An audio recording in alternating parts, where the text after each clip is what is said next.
Colour আছে, মানে রং আছে, সেগুলি দেখো। সরস্বতীর মূর্তি একটা আছে, আছে না? তারপরে ওই ছবি একটা আছে আম্বেদকর, কেমন?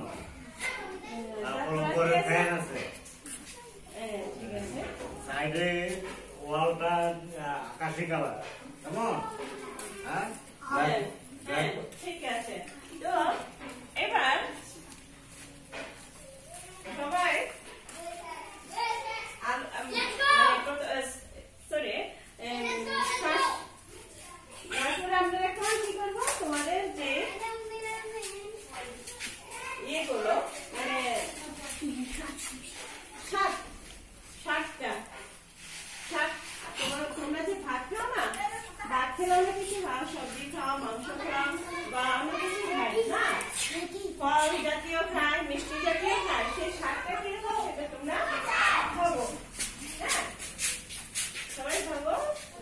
আমরা আম খাই, হ্যাঁ, আমটা চোকানা মিষ্টি। তারপরে যেমন তিত করলা আছে না, তিত করলা, সেটাকে কি বললা, কাঁকড়া। সেই কাঁকড়াটা মিষ্টি না, শাকটা বুঝে না, সেই শাকটা কিরকম সেটা ইয়ে করো।